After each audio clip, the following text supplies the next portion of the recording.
7 Strange and Unexpected Benefits of Sadness by Jancar.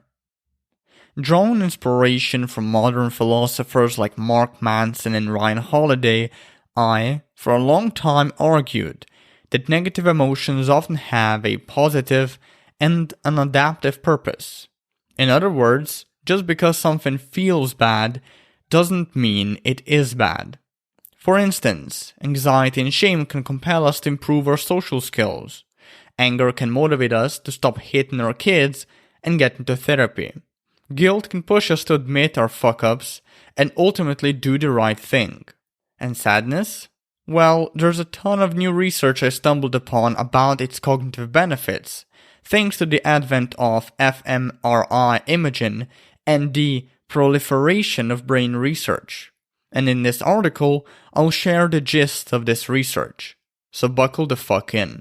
Just know that we're talking about mild, temporary states of sadness here, not full-blown depression. Also note that the benefits of sadness are marginal at best and that you don't actually want to be sad. The fun of this research is simply that it validates my original point about bad feelings not being necessarily bad. 1. Sadness improves memory. While rainy and gloomy days yield sadness, they concurrently improve our recollection of details of objects. In fact, on bright and sunny days, when we normally feel happy, our memory will actually be far less accurate. Happiness impairs attention and memory, while sadness improves them. 2. Sadness increases skepticism and reduces effects of various distractions. For example, if sad, we're less likely to stereotype and fall for irrelevant, false, or misleading information found in marketing, urban myths, conspiracy theories, and rumors. 3. Sadness betters judgment. If we suffer from occasional petty sadness, we're more likely to fend off common judgmental biases. For instance, attributing intentionality to other people's behavior while ignoring situational factors, or assuming that if someone has certain attractive physical features, i.e. a perfectly sculpted ass or a Greek god six-pack, they also have attractive character features, that is, intelligence, grace, humbleness, or kindness. 4. Sadness inspires and motivates. Happiness is like a giant neon billboard with the words, "You're safe," written on it. There is not much we need to change when we're happy, and whatever we'd like to change can be changed with little effort. On the other hand, sadness operates like a mild alarm system, triggering more effort and motivation to deal with the challenges of our environment.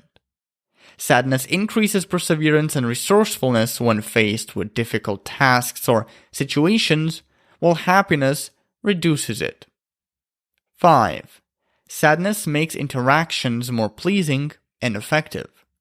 That is, interactions where a more cautious, less assertive, and more attentive approach is needed. Why? Because when we're sad, we tend to be more persuasive, produce more effective and concrete arguments, and for some reason are luckier in convincing others than those who embody a positive mood. 6. Sadness amplifies niceness.